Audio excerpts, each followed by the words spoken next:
One thing on the calendar, we got the word out last week that the hearing tomorrow night's been postponed, even though it's showing on this annual calendar. It is not for tomorrow night. We've moved it to, that's the one on the cannabis dispensing. Right. That ZTA hearing is Tuesday the 19th at 1:30. And the 19th, public hearing is postponed. The 19th, yes, that hearing's been canceled. Yeah. The one on the building maintenance purpose. Oh, It's so nice. that's, you get, everybody has next two Tuesday nights free. That's right. You can warm up for the West Garden. And we still have the one on Thursday, right? On We do, Comcast? and we do have a number of speakers for that one. Yeah. And let me just jump to that issue on our discussion list with respect to evening public hearings. In the past year or so, maybe it's been longer, we tended to have committee public hearings. And not so much, I guess the land use master plan hearings all have to be for the council. As do ZTAs required by law. That's a legal requirement, but we've had more and more committee hearings run by committees. I think that's been a fine exercise, but my view is I think it puts the rest of us in a situation of losing touch with the issue and the community that's interested in those things. So at this point, I think we should, all the hearings at night should be full council hearings. If you can't make it, the world isn't going to come to an end. That's always the rule for all public hearings. But I think the public needs to see all of us at all these things. And I think if we don't get into the habit of not participating on a regular basis, we're not up to speed on the issues, the community at large, and or the issue. And we're a small enough crowd that I think we, should be able to make it. Of course, there's always a conflict, and that's okay. You can't make everything. But that's what I think we should be doing. Because if someone's really made a big adjustment in their personal schedule to show up for an evening hearing, and there are only 3 of us there, that's been our practice to permit that recently, but I think from the community's perspective, it's really important that they see all of us. So, is anyone going to fall on their sword on that issue? I know, sometimes you can't make it, you've got other obligations, but we're going to try that this year. I can comment. I have noticed an immediate impact on my schedule having 2 of these. Thankfully, these Tuesdays have been postponed, but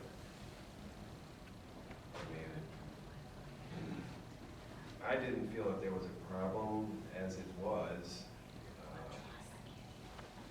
I try to limit the number of nights I go out during the week, and it's regularly the case that we have 2 per week.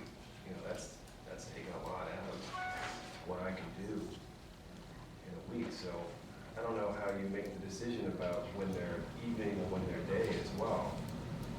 But that's another issue to consider.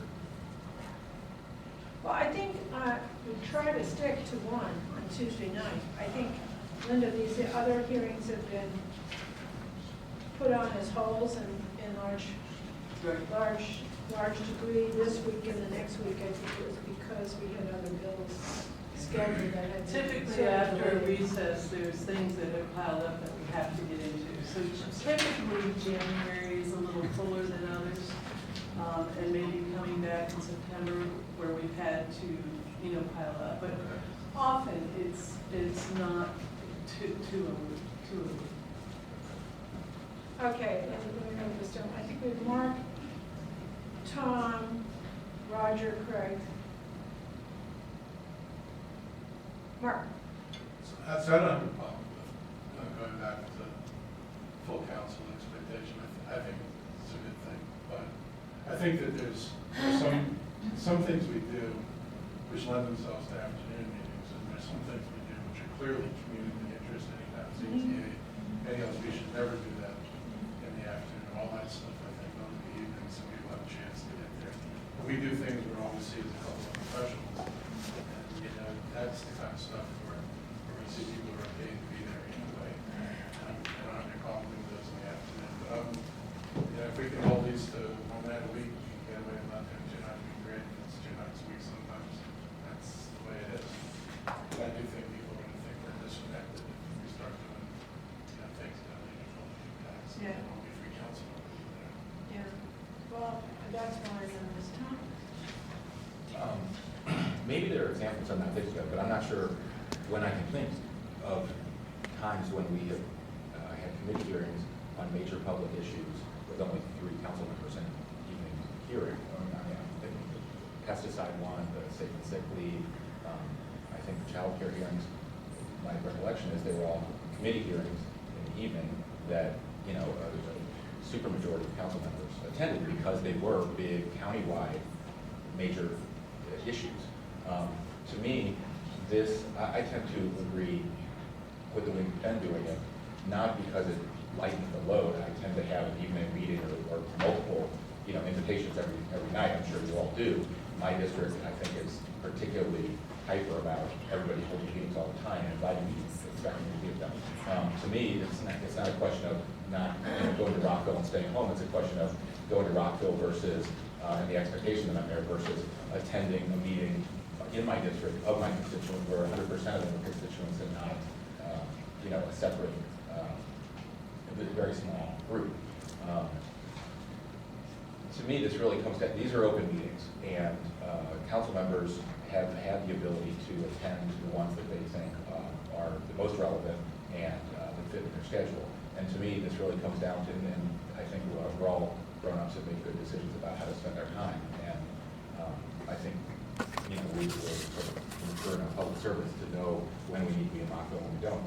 To me, the distinction is really one about the expectation setting for the public. If you advertise it as a committee hearing and it's of major public importance and you get 6 or 7, then I think the constituents showing up expecting 3 or 4 council members to be there and there's 6 or 7 are going to be pleasantly surprised. If you advertise it as a full council and because we have other conflicts, constituents show up expecting 9 and then there's 6 or 7, I think people are more likely to be disappointed rather than, I don't think it's going to change the turnout by setting these as full council hearings that much. So, you know, to me, it has more to do with public expectations, and I think we're better off doing it the way we've been. Roger? I'm okay with Council President's suggestion. Council lines, I think our public does have an expectation for more of us to be in attendance, and I think we ought to have, if you will, a liberal leave policy. People can not show up if they can't make it. But I tend to think it's better for us in terms of the perception of our council with the public if more people are there. The question I was going to pose, and what I have found difficult in the past and continue, is how long our holds are on and how quickly our holds can be lifted. Right. So I would say to you, Linda, that in terms of trying to schedule our lives, we really need to have these holds taken off earlier, in my judgment. And we need to get clarity as to when we need a public hearing and then say, we're definitely. Is 3 weeks good enough? I gotta tell you, I'm scheduling, and I don't count on you, Is I'm 4 scheduling weeks 2 months out. What are you doing now with them? How long do you hold them? 3 weeks. 3 weeks. What should Because you I do? release it, because the issue, of course, And if is things change, you then they- want to introduce a ZPA or a bill or something, and it needs to go to hearing. I mean, we don't want to be in a case where we can't hold hearings because we don't have holds on our calendars. How about this? Would this help? Let's not do holds on Thursdays. And just holds Tuesdays. And on Thursdays, if we have to do one, I'll put out the word and say, hey, guys, we need this. Right. Does that help? Anything that frees us up to. Nancy? Yes, able to I think do it. so. I think, it seems to me that that's a relatively new thing to have a Thursday holds. And No. But I'm just saying, my little brain. So, I think that's fair. What I know right now is that we have a West Bar Challenge. We're trying to figure out if there's a way to, how we accommodate people there. So, And just know, we may on need that one. right, on the But 28th. that's the kind of thing you Is- could, we could anticipate that one in advance. Okay.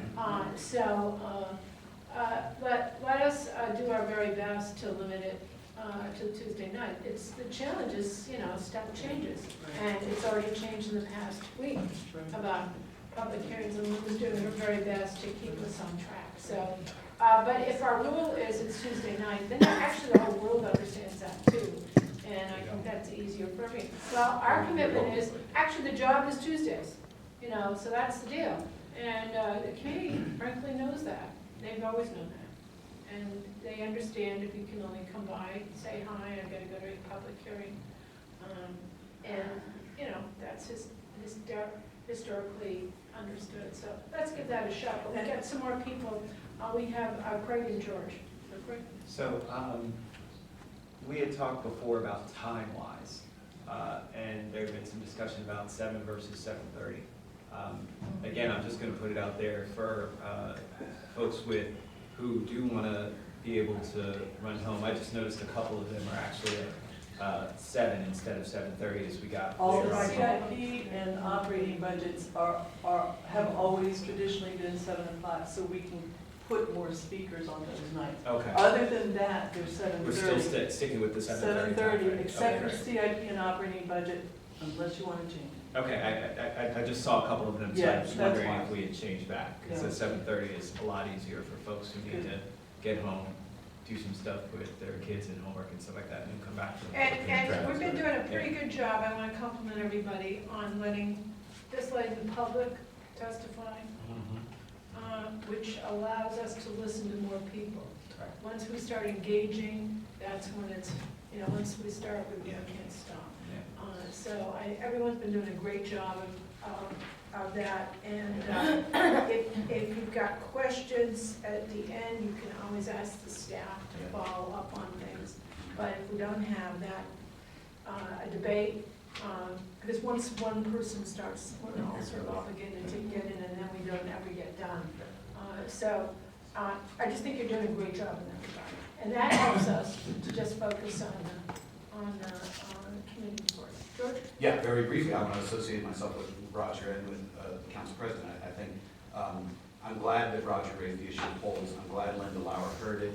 I think in large part the council president, who is already sensitive to members' schedules, can avoid having those holes if she or he is aware that there's a hole. But generally, the council president is able to forecast out, 90 days and know, oh yeah, that's a hot topic, we're going to need a hearing for that. But it's important that Linda do that long-range forecast and say to the council president, is that likely, are we going to need to obtain that?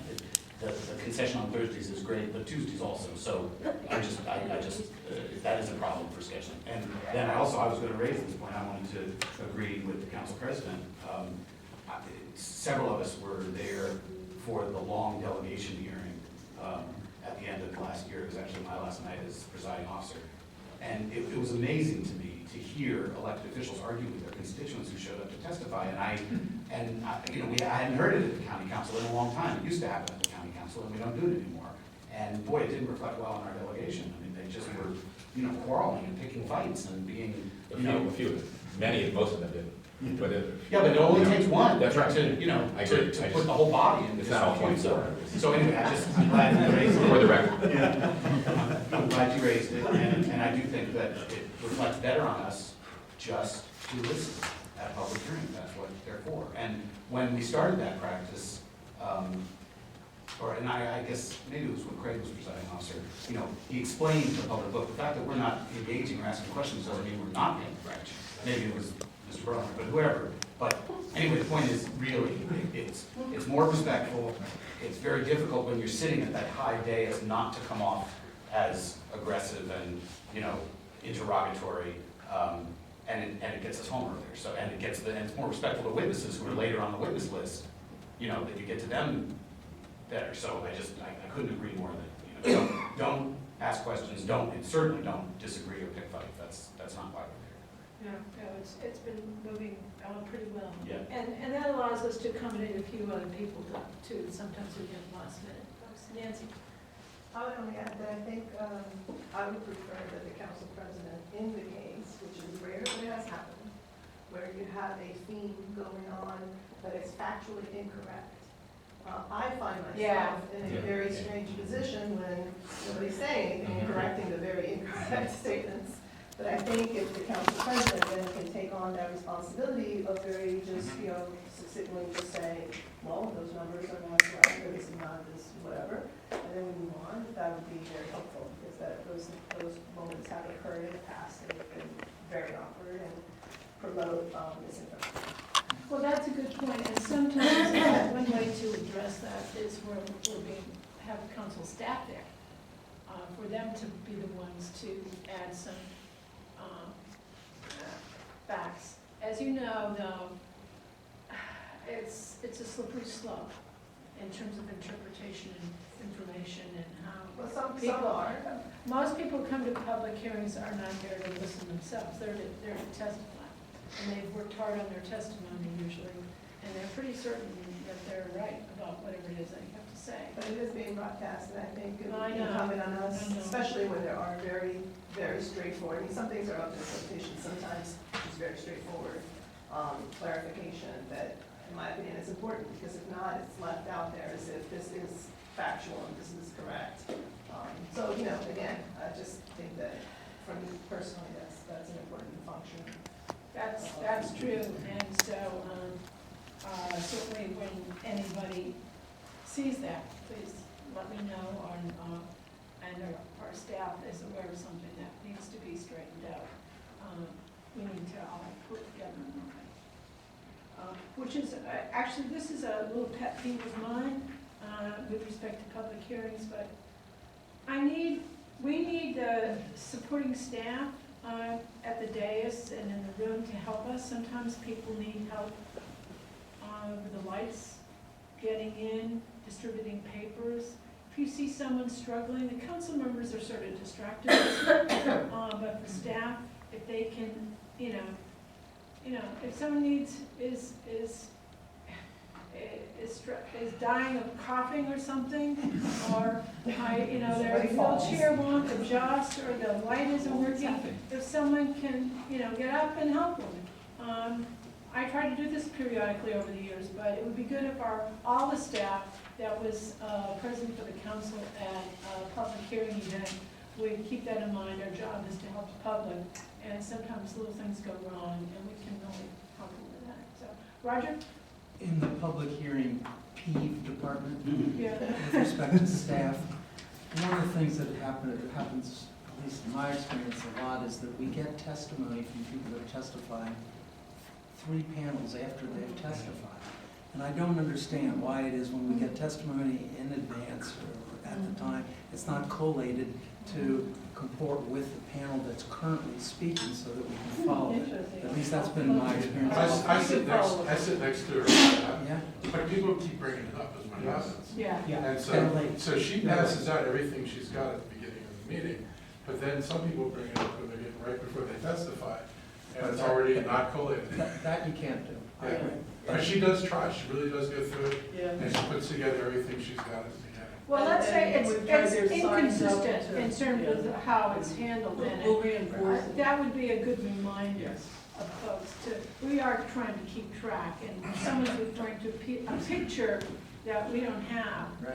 It's, But you can start that at the beginning of the hearing to say, even if you're not on this panel, please please don't make your testimony. testimony. That's a good point. Right. I'll try to All do that. testimony should be We submitted. can add that to the opening statement, too. Yeah, why don't we do that? 'Cause this has triggered lots of input and time. Do we have a policy about, for hearings, capping the number of people who can testify at a public hearing? Well, that's a council president. Is it okay? Yeah. It's not consistent.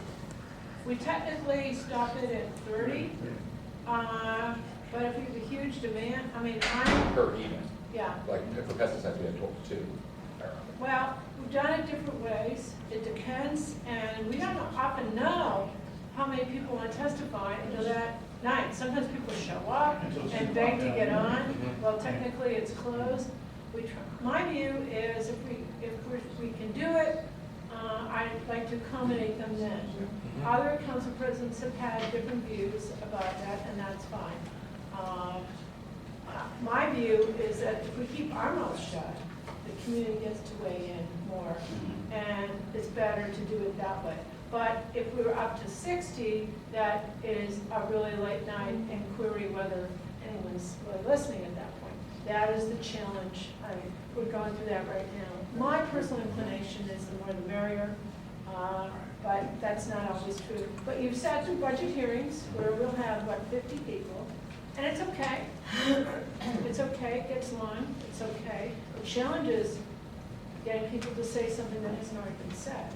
Because mostly they say, for most of these things, except for budget, they'll say, I know what they're gonna say, and some of the land use things, it's pretty standard. Personally, I think if there's that level of interest, we should do what you're suggesting, accommodate people that night or kick it to a second hearing, but not be afraid to schedule the second hearing, because I think we want to avoid the perception that occurred this year that, we have already sort of made up our mind, we don't want to hear no public input. Wow. Fair or unfair, I think it's unfair, but we want to avoid that perception. I agree. When it comes to people calling in to sign up for a testimony, can we also remind them then that when they get there to immediately bring their stuff to the dais, just to make sure that they're automatically set up for that so that they know ahead of time? Because a lot of the other things that we ask them to do, they incorporate as part of their testimony. So having that will just help for it to be streamlined so they know right away to report. Because a lot of people just are unsure. They've never done it before. This is their first time. And, if we can give them as much direction ahead of time, so when they get here, it'll just make it a lot easier for them, I think. It's done electronically though now, isn't it? It is. Oh, so we can put it on there. We can add it to the response that Uh-huh. they get automatically. Yeah. All the sign-ups are online. So when they get a confirmation, it would say, just please bring your stuff to the dais. That'd be great. While we're on the pet peeve thing, have we gotten the lights and the sound straightened out so we don't have to keep harassing people to turn off their Yeah, lights? can we get the light, really? It's Well, just- we had it sort of adjusted. I think it is. One of the problems is when we leave our microphones on, it competes with the sound from the speakers panel there. But one of our biggest challenges has been if most people, you say, everybody, every single time, please turn off your light, and they, they're distracted, they're focused, they don't hear, and they don't do it, and we have to constantly advise them, well, there is one, but they don't see it, so, but I thought we made that adjustment in the hearing room for the lights, so that if there are two or three lights on, we can still hear them. Yes, we've asked our contract with DNI to see whether that can be done. The downside is the risk of feedback. But they're trying to. Well, we do tell them to turn the lights off, but they, and we've all been through That's this. something We've else, had I thought it was helpful, if 20 something else people staff do can it. do, we can just go down and shut it off. That is a great way, self-help is so cool. Technologically, it's obviously, it's not an issue in Annapolis, it's not an issue in Congress. Right. People are, veteran witnesses are used to that, and then we look very bushly when they come in, and, can you make sure to turn that off? But it's not us, it's, our residents, they're not used to it. He's saying. No, but technologically, it's not a But question. automatically We don't go need to off. ask them whether it can be done. We know it can be done. We know our contractor has not performed the task. Right. Well, we may not have asked them to do that. Yes. We have asked them, We need we to have contact. asked them to make it possible so all lights can be turned on and used at the same time. They said they had designed it the other way at the council's request at the beginning. So that's fine. So I said, okay, put it back. So Yeah. that's where we are. All right, let's see, did I have Craig or did you? No, I think it's All right. at the 30-second mark, and now it does not. I think that is helpful. to keep Yeah, their testimony. Mr. Katz runs the zone personal timer. There have been times when the timer has not And there worked. have been mistakes. I actually used to run meetings. But at any rate, the interlight is helpful. And so, It allows You're people to right. realize that the 30 seconds are there, and that's also a help. And then when the times, though, it is true, I do run my personal time. That way I can tell how close we are to the next speaker. But there are times when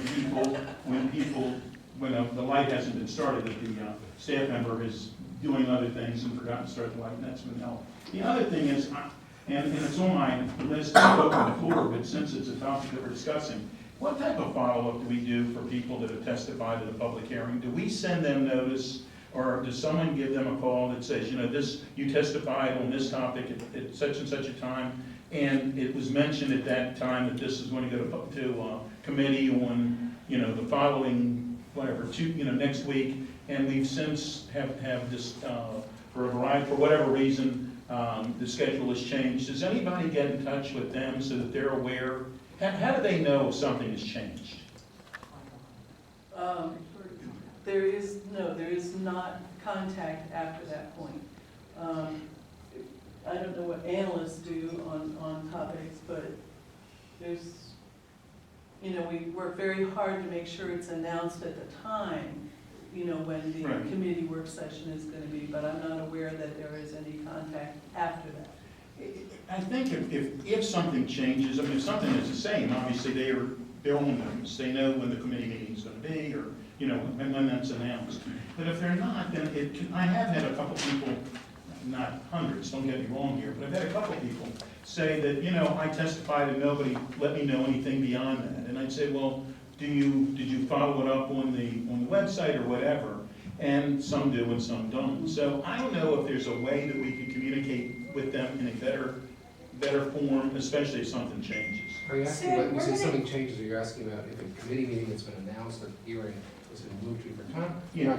Or are you talking about the substance of what the council's Well, deciding to change? No. If the hearing has been moved to another time, or if there's been two hearings on it. I mean, not a hearing, but two committee meetings. Yeah, we are going to talk about communications in the website, which has been updated to help with that sort of thing, but it's an interesting idea, how we keep people apprised of what's going on. Roger, Just as a follow-up. Mark was next. I've got a different seat, if you want to Just a follow. follow-up on Cindy's thought. Perhaps it would be helpful if everybody who testified was asked to provide their email address, so that at least there's a way of, for either individual council members who keep, I keep all the testimony, my staff keeps all the testimony, so if we're writing people about it, then we can have. Well, that's a good idea, because it's lots of times people don't leave us any information. You can't get back to them if there's a mistake, or change just or to whatever. keep them apprised of what's going on. The new online system that we have, it really does capture that a lot better than we ever did before. So we have that When they sign up? when they sign up. And if anybody's interested, that took Roger 30 seconds to get his point. No, teasing. I'm joking.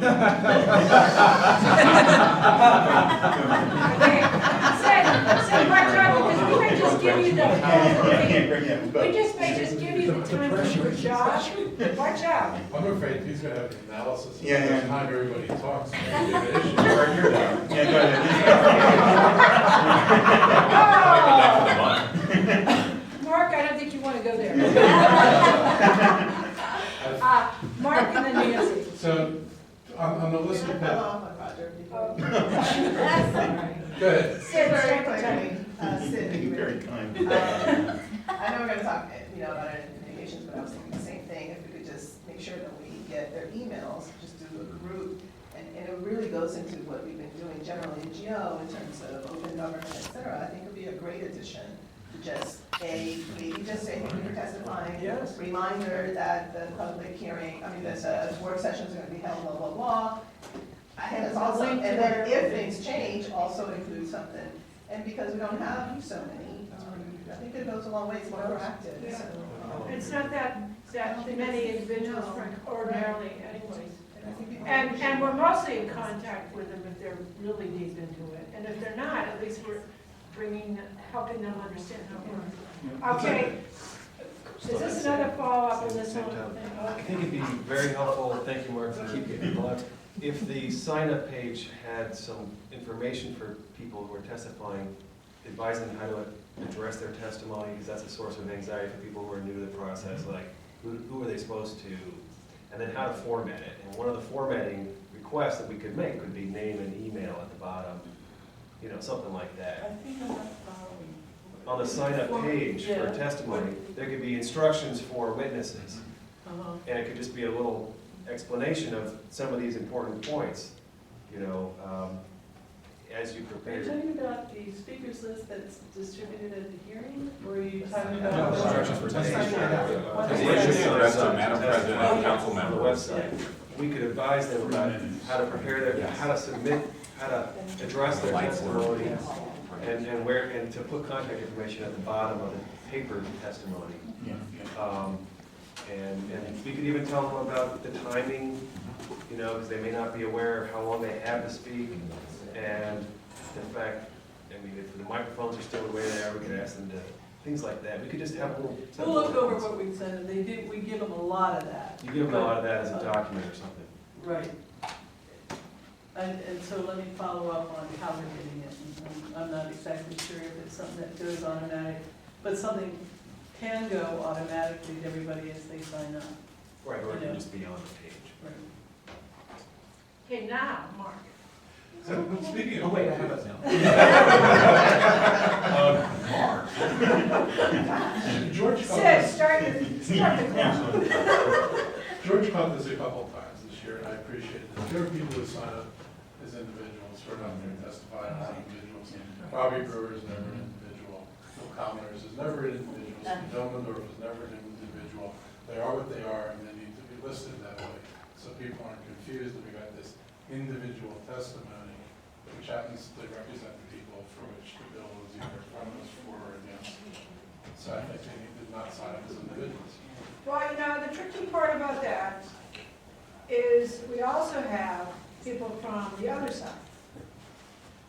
A civic group or something will have 8 people sign up who say they're representing XYZ civic group or whatever, and all saying pretty much consistent presentation on that side as well. So I just point out that there is a challenge. One of the issues, and the planning board has had this in terms of the time where they limit testimony by people who actually are engaged in whatever it is getting all the information out there.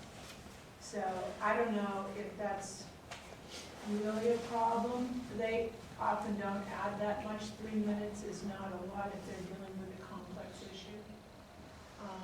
I'll just note that as we track this up. But you're So right you- about if they're not there as individuals, and that's something that Jackie needs to pick up. If you're speaking for a particular applicant, you know, they'll want to make their case. We get the land use planner, we get the transportation person, we get the lawyer, we get the owner, we get all these people. And it's a challenge in respecting that issue. Sitting outside, listening to every person Jackie talks to, and she talks to far fewer now because it's online, but she knows when they call and say as an individual that they're not. But she's pretty hard pressed to say, no, you're not.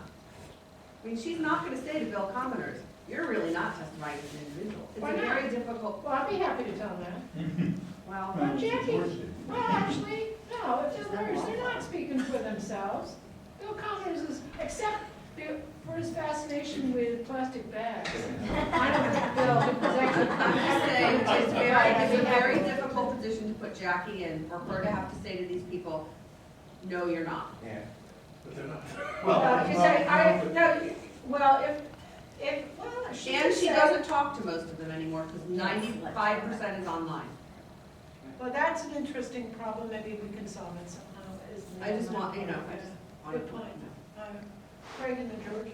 So, I hear what Mark is saying, however, just because you're a part of an organization does not mean that you give up your rights as an individual to say that you feel as though this is an individual is wrong. I mean, I hear you. I hear you in terms of what you're saying, but at the same time, if it's West Bar, and somebody's coming in to testify on West Bar, and they happen to be an attorney for XYZ firm, let's say they work for Rifkin or whatever, it doesn't mean they're testifying on behalf of Rifkin just because they're an attorney.